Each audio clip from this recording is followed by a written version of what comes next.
Welcome to the Online Great Books podcast, brought to you by onlinegreatbooks.com, where we talk about the good life, the great books, great conversation, and great ideas.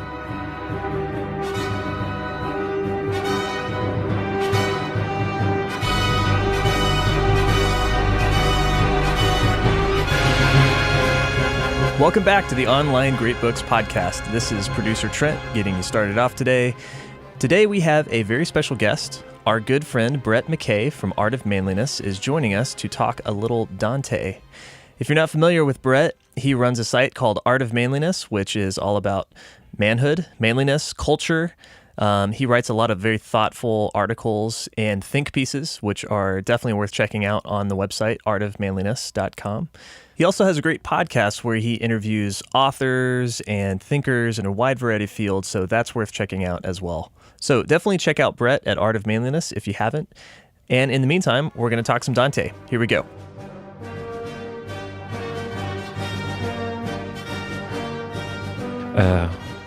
We gathered here today to talk about Dante. We've read in our home group. We've read the first two books of his Divine Comedy, and ended up talking already about Plato, because you always end up talking about Plato, I think, right? Yeah. All roads lead back to Plato.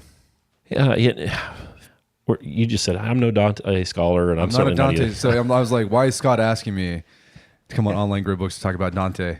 I'm going to mess stuff up. Because the whole thing is about just regular people who aren't specialists, getting what they can for these books. Right. So I wanted to talk to you about what you got from it. And so I was thinking about it in the shower, because that's when I do all that. You were thinking about me in the shower? You and Dante. Okay, great. and Dante has got all these levels of hell, and he's got the 7-story mountain of redemption, and purgatory, and he puts all these different sorts of crimes and sins on this whole gradient, and you can look. There are little charts in the front of almost every edition of this where you can see kind of what the classes of the sins are, and how they stack up in Dante's mind against each other. So you went to law school. Right. That was like 10 years ago. You've forgotten a lot about law school. I forgot everything. But I don't know anything about it.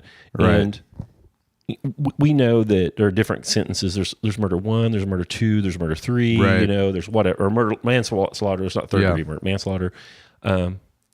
How are those different sentences justified? Is there some sort of can you describe that at all, from your 10-year-old law school education? Right. So it's all about the mindset, right? There has to be, a lot of with murder, there has to be, the murder 1, murder 2, it's a matter of intent, what's going on in your mind. And that also separates what's murder and manslaughter. Right, so you could. That's very Kantian. Intention goes in here. Yeah, it's very mind. So if you're a drunk driver and you hit someone and kill somebody, it's not murder because you weren't intending to kill that person, but it could be manslaughter. Right, because you killed them, but you weren't intending to. And then murder 1, murder 2, differentiation is like a crime of passion. Right, so let's say the example they always give is a husband walks into his bedroom and catches his wife in flagrante dilettante or whatever, in dilettante whatever, right, having sex, having an affair, and he kills both of his wife and the other guy. Well, they would say, well, that's different from a guy who planned for months, right, to kill somebody. So yeah, in our common law system, we do make distinctions with crimes, and that can change how the sentence is and how long it is. So that is from common law. Then it's emergent. It's this is the system that has emerged so, over if I years. remember correctly. I mean, I'm sure a lot of it's been codified and statutory now. But in America, at least, most criminal and civil law comes from common law. Right. So yeah, it was emergent, based on sort of judge's opinion. Or normative, not really emergent, but normative. Right. This is what we've been doing, so we're going to go ahead and make that. And writ. we'll make changes based on new situations or how things have changed, right? Yeah. So for Dante, it seemed to me like the gradation of crime was based on who was aggrieved. Right. If you offend God directly, you're on one of the deeper, lower levels. You're getting chewed by dis. Yeah, right. But if it's a crime, we would call it a victimless crime, but it's a crime against yourself. You're gluttonous, you're lazy. Those sort of things are more redeemable. You're more likely to be able to atone for those, and those people are in purgatory. So it's like, who was aggrieved seems to be maybe what Dante was going for there.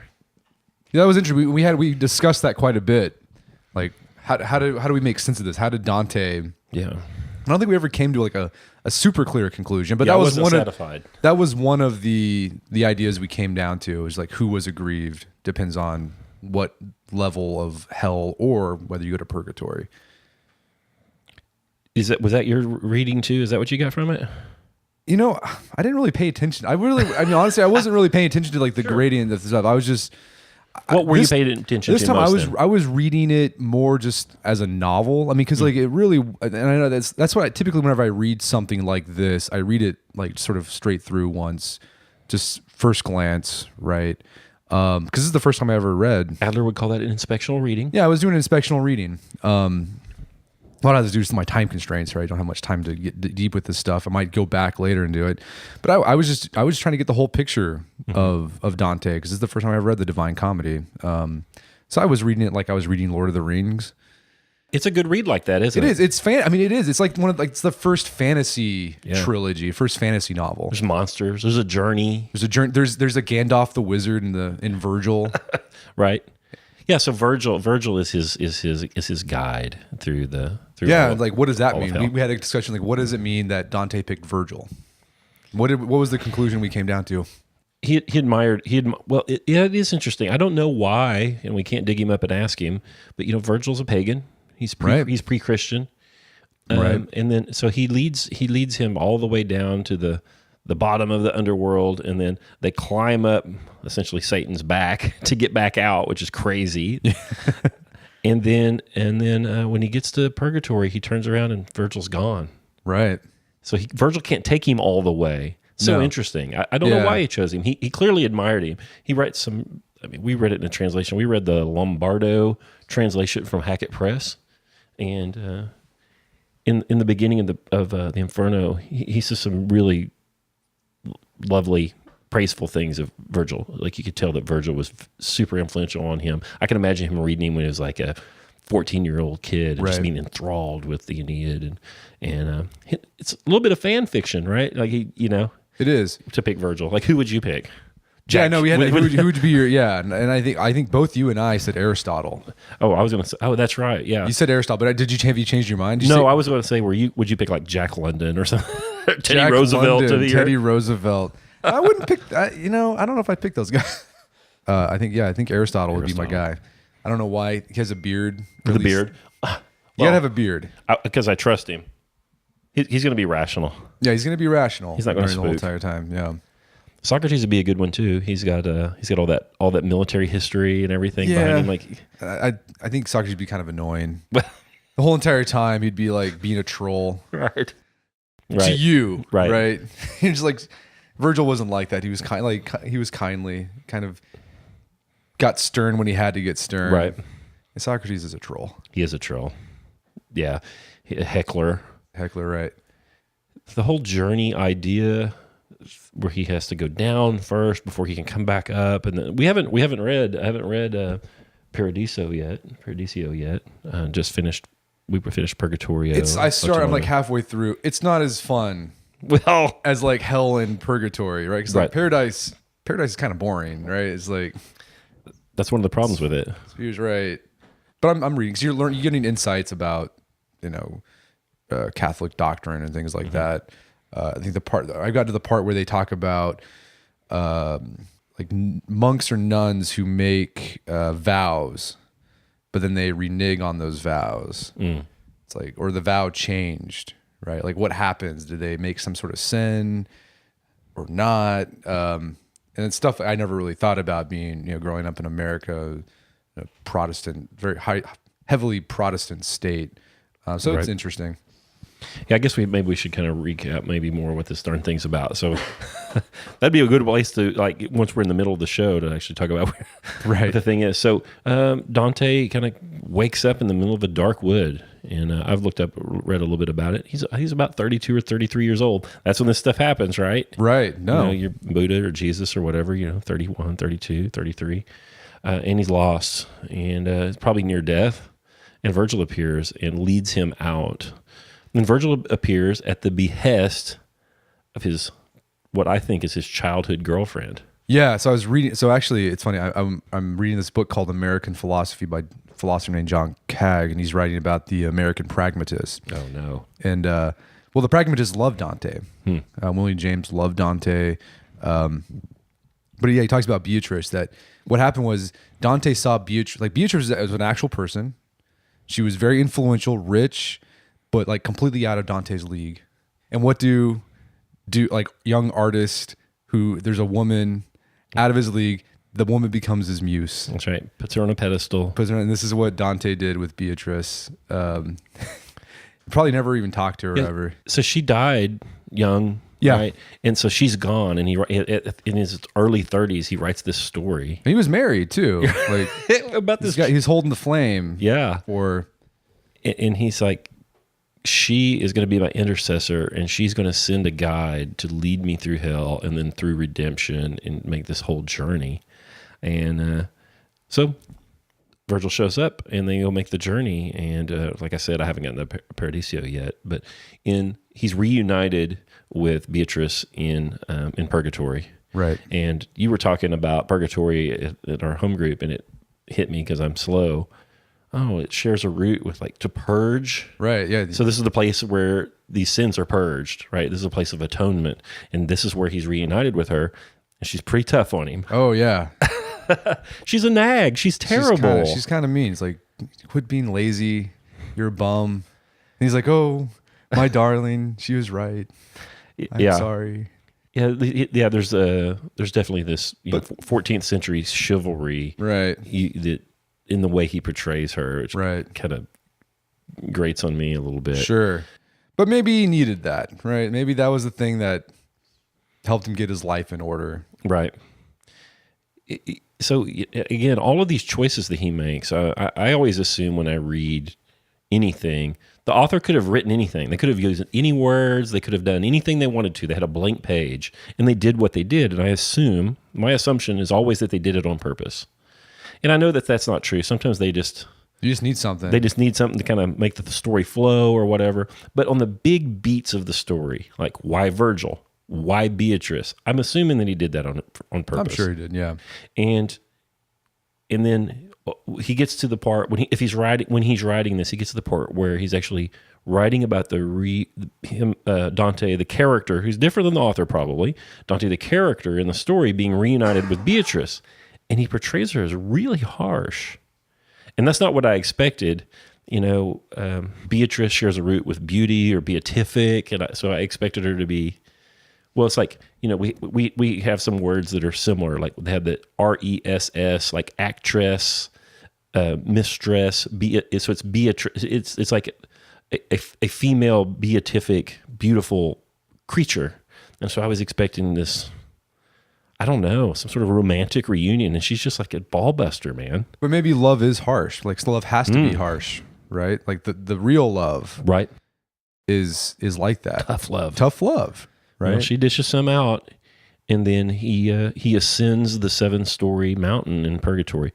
So I was kind of going through the thing again this morning before knowing that we were going to meet, and I was like, this is a 7-story mountain. That's the name of Thomas Merton's. Yeah. I was like, all these connections. Yeah. So Merton, right. Merton called his autobiography after the 7th. I'm assuming after this, it's if it's not this, it's a darn good coincidence after this journey through purgatory towards, atonement for all of his wrongs. Yeah. Amazing. Dante's so influential. This is why you read the great books. That's why you read them. You start seeing these connections. So, this is another question that I was thinking about today. So when we talked about too, is like how Dante in Inferno has shaped our ideas of hell, right? Like, because a lot of this picture of hell, like this is what we think of when we think of hell. A lot of the things we think of, the punishments that happen there, right. That there are layers in hell, like that stuff's not in the Bible. So Dante wrote this thing, and as a consequence, like it shaped the West's conception of hell. Right. Yeah, a lot of the images that people carry in their minds that they think might be in Revelation or something, but they haven't really read Revelations, they're really out of the boiling, right? The torture, that stuff's really here. There's like a fire in Revelations, but not these like tar pits and getting poked, or just eternal punishment. I mean, so and by the way, it's really interesting in the Inferno. The deeper you get, the colder it gets. Yeah, and in the very center of the thing is frozen. Yeah. Well, it's because you're away from God. Like there's no warmth or radiation, right? So, like, I guess hell is cold, and then heaven's hot. In Dante's, because you're getting close to the sun or close to whatever. It's a symbol. So here's a big question. How has our conception of hell, thanks to Dante, he wasn't the only one. No. But how has that influenced our culture? And do we still see ramifications of that today? I'm not just talking even about a religion, which is a big part, but even just like the broader culture. So this idea of hell, where you go, there's eternal punishment, there's different gradations, like... Yeah, somebody will get mad when they're driving and they yell at somebody, go to hell or whatever, I mean, it just suffuses everything. This idea that there's actually a place and a state that is hell is it's just something that almost everybody carries around in their mind. And I don't see it in the four gospels. Like, it's not portrayed like this. Right. So almost every preconception that we have about hell and the punishment therein and the length of the stay and just all those ideas really seem to come from here, because I don't know where the heck else they would come from. I haven't seen it in other places.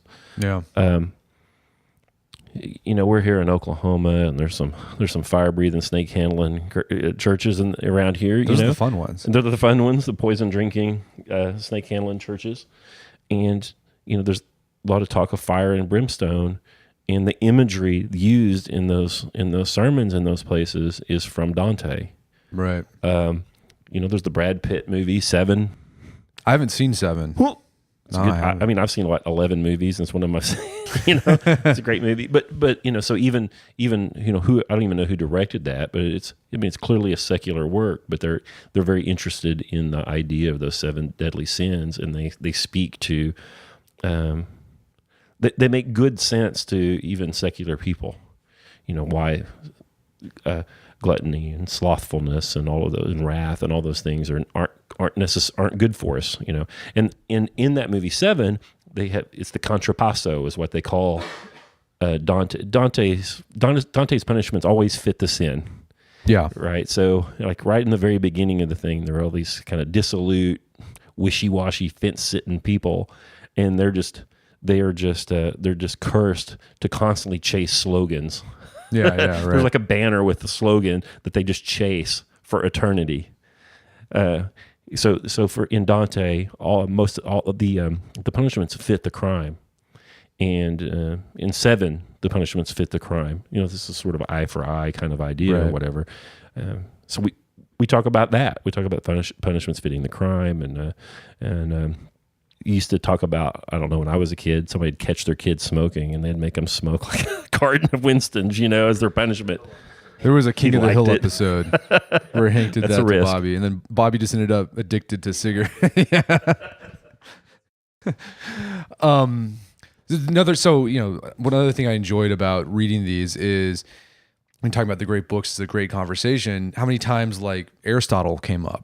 You got name dropped. Or like Plato got name dropped, or just like an idea from those guys that if you hadn't read the previous stuff, you would have completely missed it. Well, Dante is just full of like all these contemporary references too. He talks about political figures from his city, and just there's so many references of what are now obscure political figures, and those are tough to follow. But he makes all these references to these thinkers that came before him, and well, luckily I've read most of that stuff, and it made good sense to me.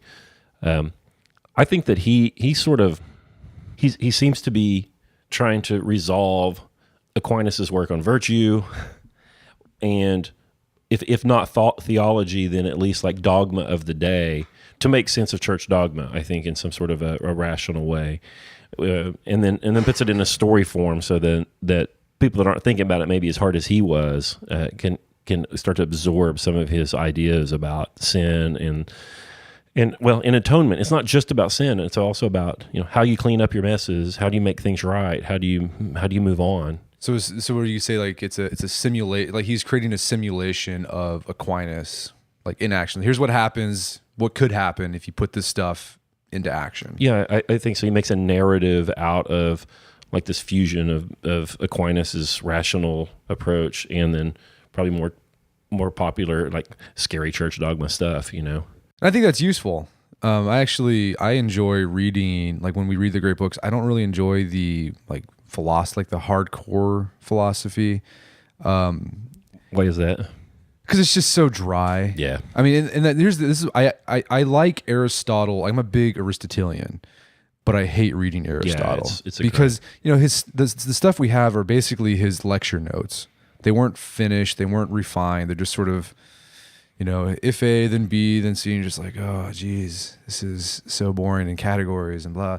But I'm not a Platonist too much. I don't like Plato all that much, but I enjoy reading so Plato. It's so good because it's like a polish. It's a piece of literature. Yeah.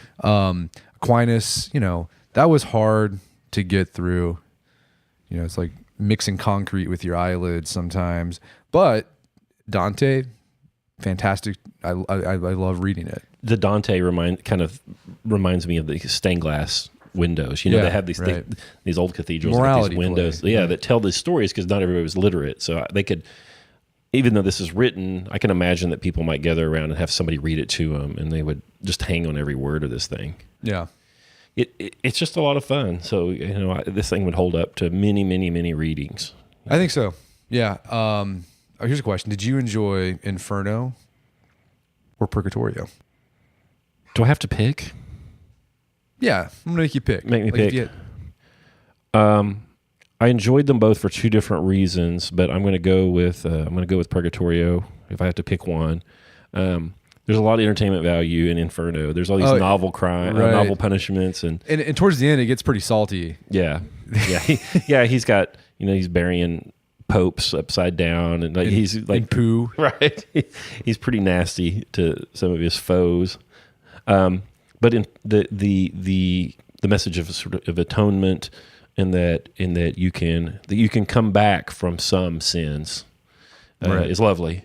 Yeah, I'm a secular kind of guy, but I buy the notion of sin. I mean, there are things that move us farther away from that which is good, I think, and society is creating some new categories of sin that you can't come back from.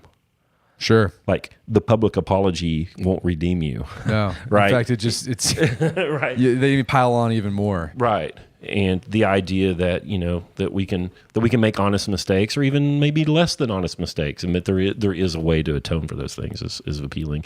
I love the imagery in there, the moving stone murals that tell these stories. I love the reuniting, the story of the reuniting of Beatrice and Dante. It's lovely. Yeah. I like Purgatorio better because I just related to it more. Because I mean, like, there but the grace of God go I. Don't plan on killing anybody, committing adultery. But you might eat too much once. I might eat too much or a once, lot. Or it might be lazy. Right. Might be slothful. I'm envious. Mm-hmm. That stuff, and it's like you can work. Even you can now. You can. There's things you can do now to get rid of that. Right. You can refine yourself or purge yourself of those things. Yeah, without some sort of if you don't have some sort of a device like Purgatorio, then the world's too binary. Like, overeating at Thanksgiving is just like murder. Right. Like so you have to have some sort of a device to deal with these things that take us farther away from that which is good, but don't just condemn us to eternal suffering. To this contrapasso idea, I've always thought that for a lot of crimes, or we'll say sins, you can insert whatever word you want there, the very doing of the thing is its own punishment.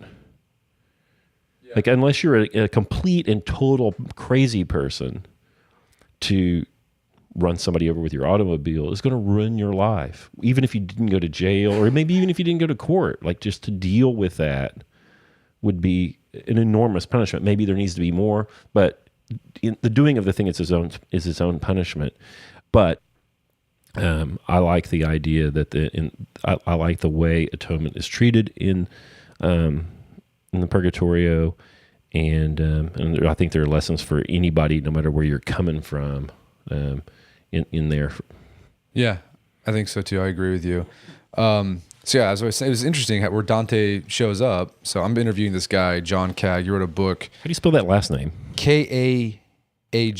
John. Hey, Johnny K. Hey, John. Anyways, he just wrote a book about hiking with Nietzsche, where he goes like when he's doing his graduate studies, he wrote his paper on Nietzsche or something, and he went to like the Alps where Nietzsche went when he was writing a lot of his stuff, and kind of went crazy and hiked where Nietzsche hiked and stayed where Nietzsche stayed, and in the process he almost like commits suicide because he stared into the abyss. Right.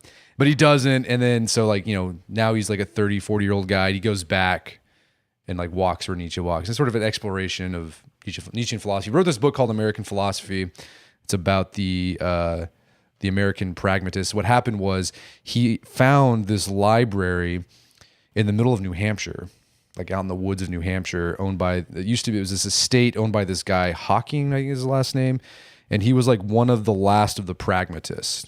And it's abandoned. The family's in charge of it, but they're just kind of like not really doing anything. But this library is full of all these first edition books of like the Leviathan and there's like Inferno, like the Divine Comedy from like the 1400s. Wow. And he's like, this is crazy that all these books are in the middle of New Hampshire. And so he spends like a summer trying to catalog it, trying to save it. But yeah, he talks about Dante, how William James loved Inferno, or loved particularly Purgatory, because the people in Purgatory, the spirits or the shades, whatever you want to call them, they're like us.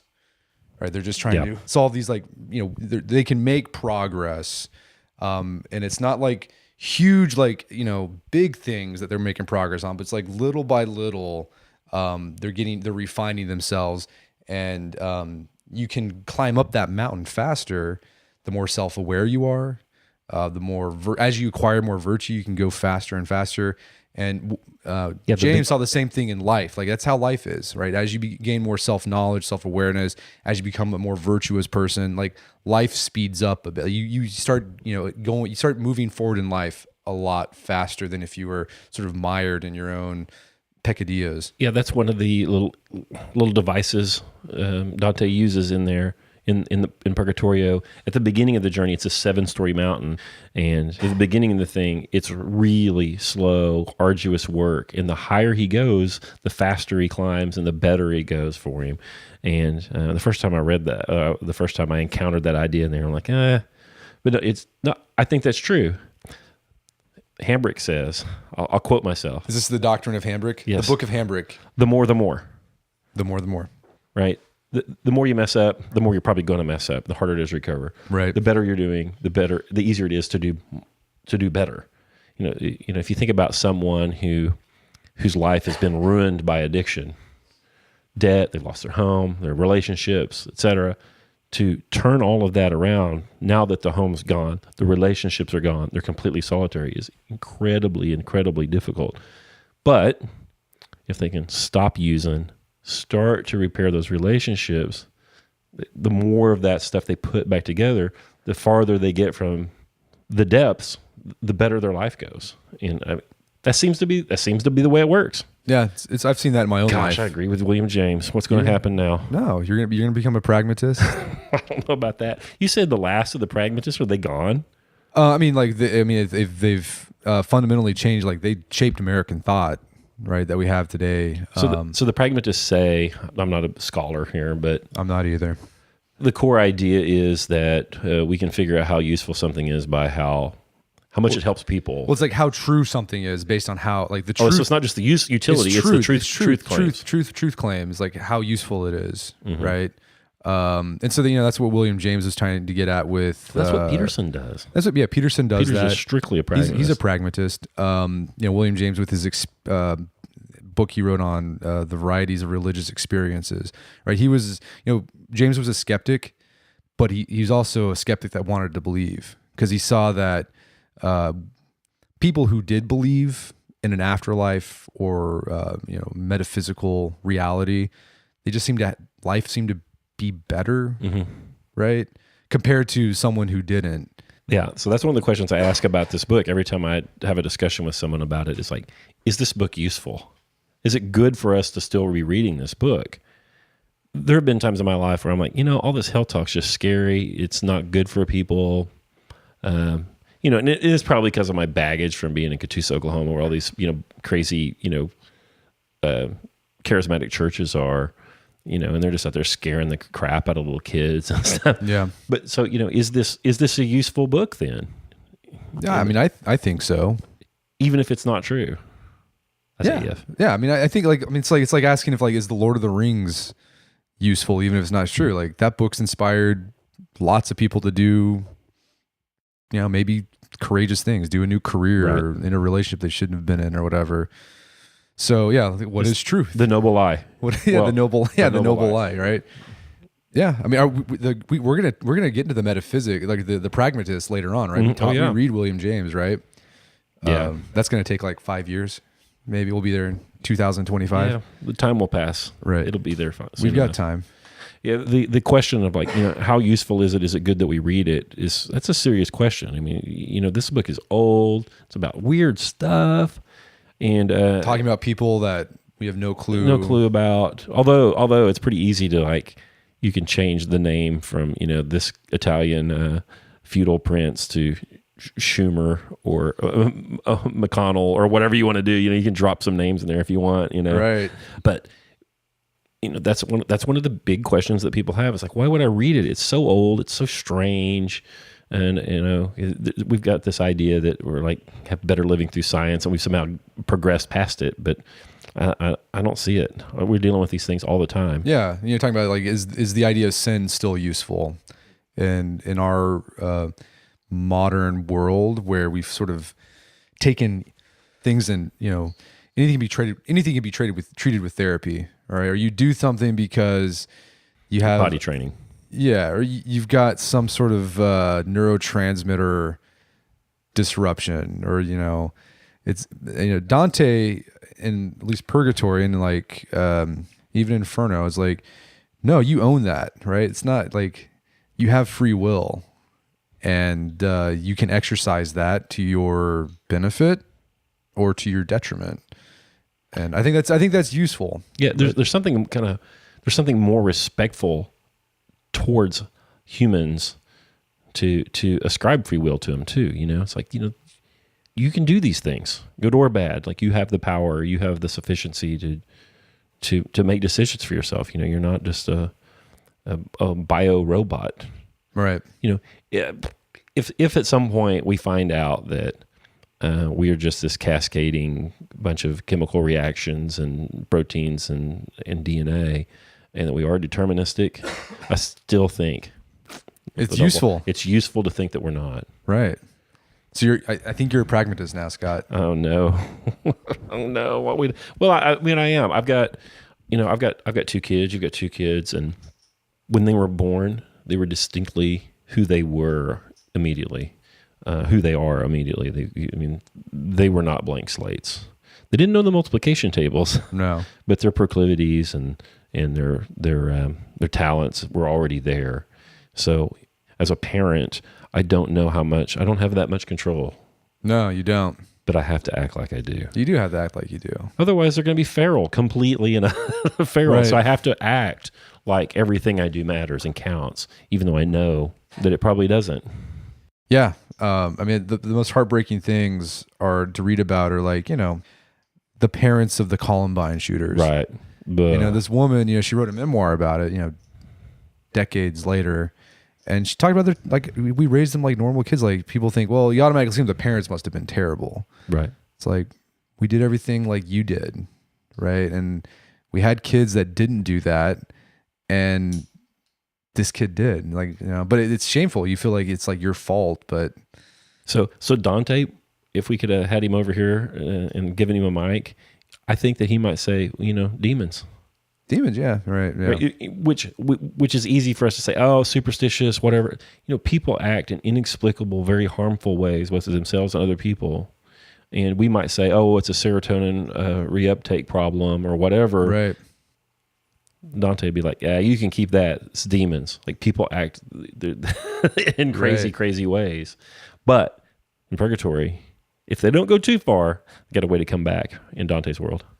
Okay, I haven't seen 7, but isn't Kevin Spacey's in 7, right? That's Brad Pitt. No, that's the 12 Monkeys. No. and The Usual Suspects. I don't know. I don't remember. Speaking of evil, hey, Kevin Spacey. Is he Kevin Spacey evil? I don't know. He's done some was he Predator now? I mean, I don't know. I don't really watch the news, but you always catch glimpses of it whenever you're at the airport and CNN's on. But isn't there's a line. I think it's 7. It's like the greatest lie the devil ever told was that he didn't exist. Yeah. So I think we tell ourselves, oh yeah, the evil doesn't exist. It's just grew up in, which I think there's something to that. Your environment can definitely shape you and put you in a position where it's easier to make the wrong choice compared to the right choice. Right. Right. Like I've grown up in America, and grew up in a suburb. I'm still in a suburb. Like the choices that are placed before me are a lot different from the choices that some person in some rural town where there's an opioid crisis going on, or even like North Tulsa, like they're thinking about things, having to worry about things that I don't even have to worry about. So I think environment does have a big role, but you still have that choice. So the choice you have to make might be get yourself out of that environment and go. And that can be hard because there's family and there's friends and they're all telling you need to stay here. Like it's like, what's it? Crabs in a bucket, just pulling each other down. But the farther you go in the journey, the easier it gets. The easier it gets, right? According to Dante. Right, yeah. So it's always hard, very, very hard. There we go. Like this is why this stuff's important. It's always hard to make that change in the beginning, but once you do, as the book of Hambrick says, the more the more. The more the more. That's right. Angie Bryant, she's a starting strength coach and a friend of mine. She calls it the begats. The begats? Yeah. The more you mess up, the more you end up messing up. Yeah. Like you don't take the trash out on time, and so you can pile some more stuff on there. Then when you do pick it out of the can, the bag bursts. But if you'd taken out when you were supposed to have, it wouldn't have taken as much time. It would have been easier. Now the bag busted, and now the kids are going to be late for school. The begats. Right, yeah. No, piles on over and over again. The more the more. Well, I don't know how much we talked about Dante, but this is kind of how our conversations this is how they are. Like they literally, like we have I think all of us come in with questions, but then we ask the question, and then it goes somewhere else, and that's okay. It's okay. Yeah, because the discussions they're about the books, but maybe more than that, they're about us and they're about the ideas in the books. So the books are a stepping off place. And you just said it. This is the first time you've read it. I've read it 1.5 times. Yeah. And the third time I read it, it'll be different. So if you go listen to a podcast and there's some Dante scholar or something on there, they may have spent their life reading this book, and we don't, and I don't want to either, by the way. I want to do other things. I want to read other books. Right. And this level of discourse is kind of where you end up with your first reading of the thing. But it's still useful. I think so. Yeah. Would you say, if I can't make a lifetime of study of watching Star Wars, then I'm not going to watch it once? No. Right. So we try to pick good stuff with good ideas in it, and take it in, and then move on. Not that we move on and leave it behind forever, but we don't let perfection be the enemy of the good here.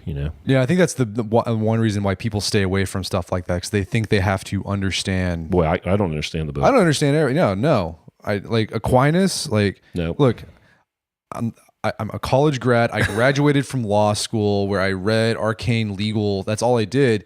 And I'm reading this. I'm like, I just don't get this. Right. So it's like, that's okay. I still went through it.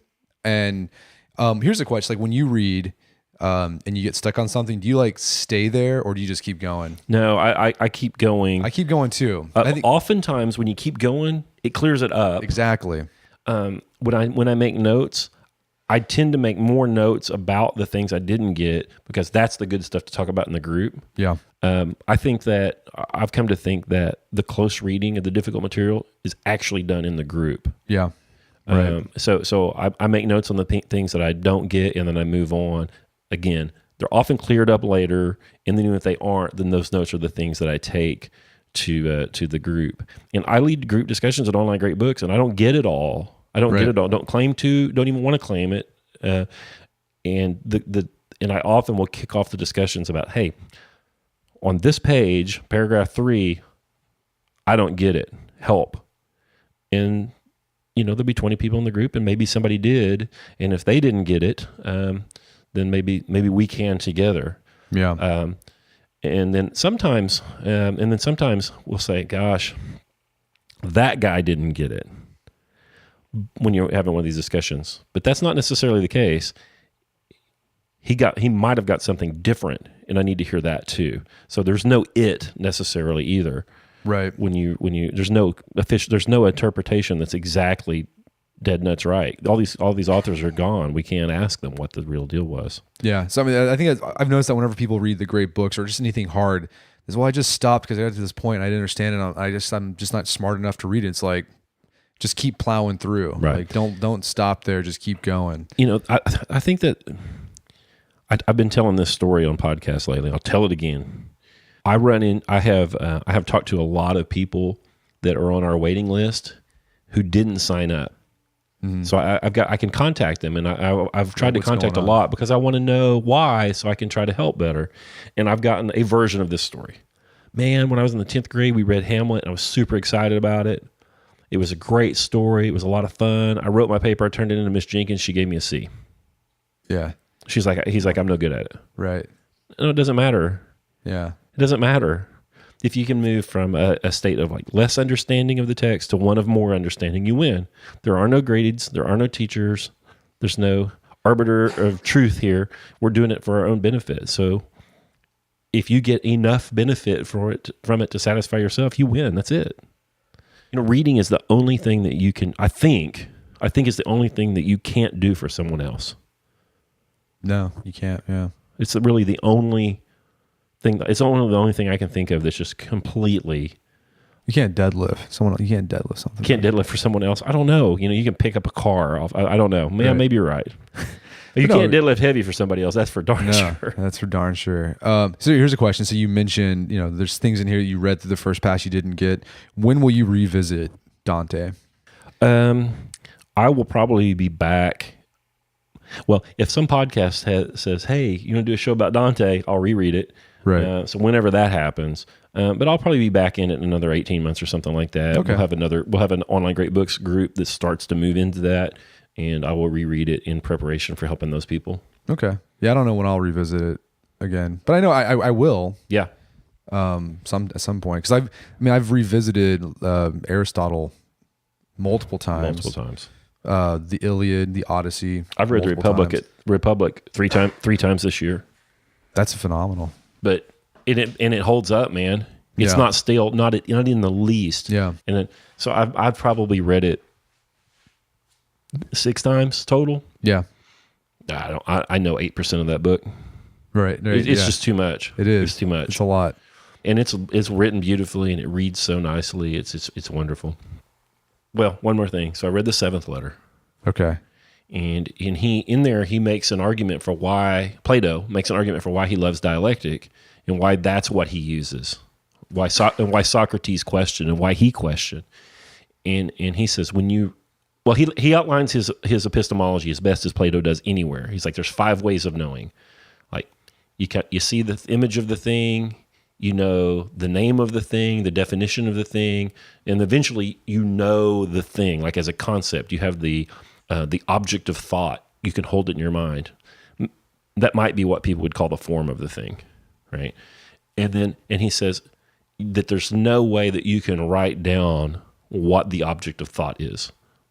You can't convey the object of your thought accurately to the other consciousness with the written word. But you can do it through talking? Well, you can approach it as an asymptote. You can get closer and closer. If you can keep asking me questions and I keep answering, then I ask you questions, we can clarify and clarify and clarify, and we can get as close as possible. Right.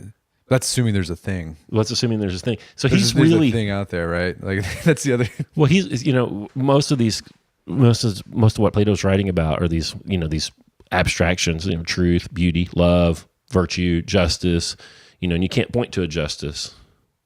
But he says there's an object of thought that is that. That's the form of it. And the only way that I can really get it to you, that we can come to one mind over it, is by questioning each other. So here's a way. Let's get deep here. Okay. We're gonna. So do you think the dialectic is just basically the social construction of reality? Because you're just talking about it back and forth, and you're kind of coming up with something, or is there something out there? I'm getting postmodern here, right? What is going on when you're doing dialectic, like actually? Yeah, I don't know. I mean, what is going on? That's a good question. When I read the seventh letter, he talks about his object of thought. Okay? Right. So that's the thing that we're talking about. Now, but the question, like, where does the object of thought come from? Like, he would say it's the form. Well, he would say it's the form of the thing that he has come to. He has integrated a bunch of data into something that he calls the object of thought. So he talks about a circle. I can read. Let me see if I can find it. I'll just read it. It's really short. I'm always suspicious of Plato, especially when he does that thing with the slave kid. Well, he basically asked leading questions trick. like, "Oh, look at here. He knew this stuff before." It's like, no, you just asked leading questions that if anyone just had a brain, it's a parlor trick. Right.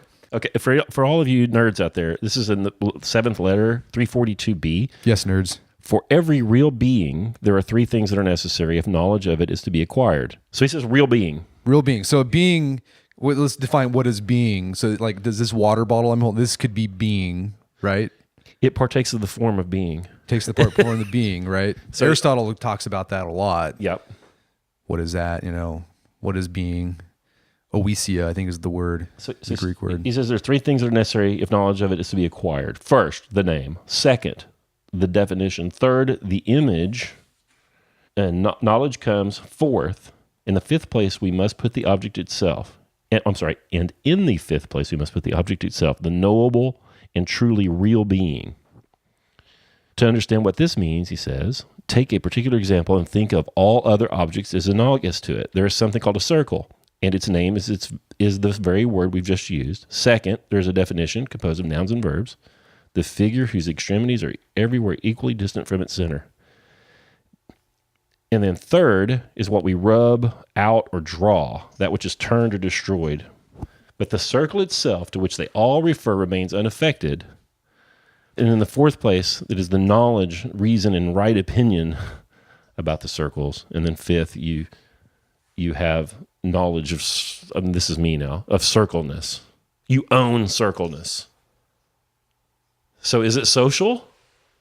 I mean, he's talking about a real thing there. I mean, insofar as circles are real. Why does the thing have a name, though? It's because everyone agreed upon the name. Well, he talks about that too. He's like, we could call it anything. You could call it a unicorn, but it's still going to represent the thing that is the image. The definition would be the same. So is language required for, say if human beings could not talk? Yeah, can you form the thoughts? Can you form the thoughts? And so language is a social, it's purely social. Is it? I mean, I think do you think people, like what Noam Chomsky says, it's like an artifact of the way your brain works, Right, yeah. This is like, I'm having a blast of the past in my philosophy of mind and language class I took, and we talked about Chomsky, like there's sort of ingrained, there's a grammar, a universal grammar implanted in your brain, as soon as you're conceived. But other people said no. But I mean, it's kind of a compelling argument because you can hear nonsense and it makes perfect sense. Right. Like he gave an example of the polka dotted purple frog lumps over a log. I mean, it's just complete nonsense, but it makes sense. Right. You know what that is, what's going on there. But then there's another guy, Cyril. I think is his last. Searle. Yeah. Okay. He wrote The Social Construction of Reality. It's like language, right? Communicating is what, allows us to construct reality, right? Like this bottle is a bottle because we all agree that it's a bottle. Well, language seems to be, I think, like a programming language for the mind. How would you hold the concept of the circle in your mind if you didn't have language? A picture. People just they don't think in words. They might think in pictures. Well, we've had this discussion before. But how much work can you do? How much cognitive work can you do with circledness? You can't do much if it's only the picture. So you have to have, So Plato asks all these darn questions, right. and he asks a bunch of these questions about language in Cratylus, Cratylus, and they talk about naming, and he has some theories about how they're named, about how this onomatopoeia thing, how the names seem to have the sounds of the name seem to have some relation to what the things are. It's kind of interesting. Probably not right, but it's an interesting way to think of it. And then Aristotle talks about, in his logic, you've got predicates and subjects, and so subjects are things of which stuff can be predicated, and then you can go from there, and you can actually build a grammar. And for me, when I look at that like an Aristotelian logic, and the idea of the subjects and predicates, that grammar is actually constructed so that you can pose a subject, you can predicate things of it, and then transmit that logical construct to your buddy that you're talking to. Yeah, I'd agree. I mean, I think words are powerful. But they're limited. They're limited, but I think it is efficient. I mean, like you have that book over there. It's compact, but within that book, there's a lot of information there. Man, a ton. But the sad thing is that there are fewer people. Like more and more people today aren't communicating with words; they're communicating just with images. Right.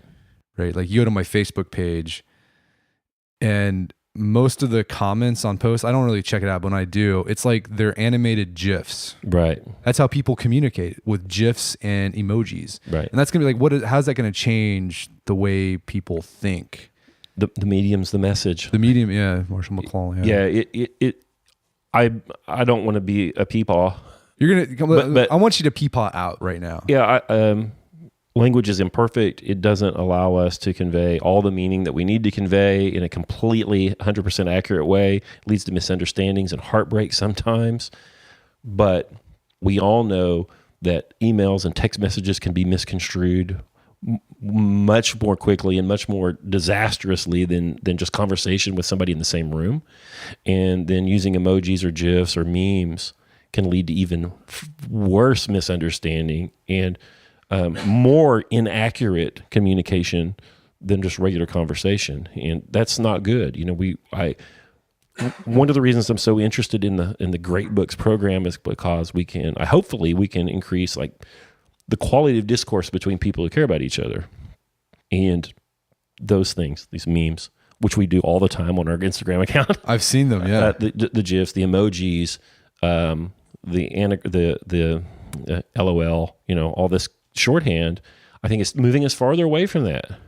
Yeah. And if you really want to be authentic with people that in your world, it's really hard to be unguarded and authentic when you're using these sort of conventions. Right. Well, I mean, the thing with reading and writing, it requires so much of your prefrontal cortex, right? Like that's your human part of your brain.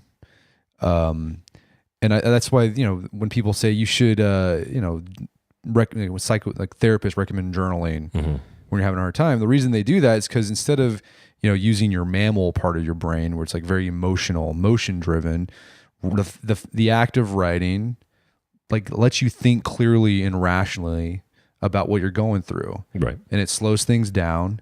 And it's because you're using your prefrontal cortex. And I feel like if you write less and you read less, you use less of your prefrontal cortex and you rely more on video and imagery, which is very emotion driven. Right. I think there could be some grave consequences for that. Not only like personally, but on a societal level. Right. There's something about reading and writing. I have a harder time with this than writing than maybe you do, maybe. But if I'm reading something and it's going well, the medium disappears. Like I don't realize that I turned the page. I don't see the edges of the book, and it's almost like the words are going right into my head. Right. And you kind of get in a flow state, and it's and it's really about ideas and concepts. There's some image stuff in there, but it's more just raw data. Yeah. But if that happens all the time when you go to a movie and watch a movie. It's more immersive. There's sound and so on. But what is actually being transmitted? It's less idea and it's more noise. Yeah. In some cases, it's actually noise. It's explosions, flashing lights or whatever, and that has its place. But I think the more time people spend with actually trying to either receive or transmit ideas in a careful way is got to be helpful to everyone. So I read and talk about it a whole bunch. I try to. Well, this has been fun. It has been fun. It's been a lot longer than I thought it would be. We started off with Dante, and then we ended up talking about Plato. Because you always end up talking about Plato. Chomsky even made an appearance. Chomsky, yeah. Well, that's why we do. That's why we read the books, and I really hate when I record one of these and I end up talking about an author that's not the one in hand. Yeah, but that's what happens though. But that's what happens. Because they're all connected, and that's why you got to read all of them. Yeah. And so this is where that darn list comes from. You read Dante, and he drops these names, and then if you've read them, then you know they're in the list with him, and then he's in their list, yep. and then you stand on the same foundation, or at least roughly the same foundation that Dante stood on when he wrote it, and you can, I'm making it scare quotes, get more of the book. Yeah, so much fun. Thanks for doing another show, man. Yeah, thanks for having me. Well, there is another show. I hope you enjoyed it. Go to onlinegreatbooks.com to check out what's new on the website. In addition to the podcast, there's also blog posts and articles written by some of the seminar staff. So go check that out. Of course, if you haven't joined as a reader in Online Great Books yet, you can sign up for the VIP waiting list so you can get the first chance at signing up when registration reopens again. And of course, when you join the VIP waiting list, you also get some cool freebies like a summary of Mortimer Adler's How to Read a Book and the reading list that you will be working through as a part of the Online Great Books course. Hope you enjoyed the podcast. We will see you again next week.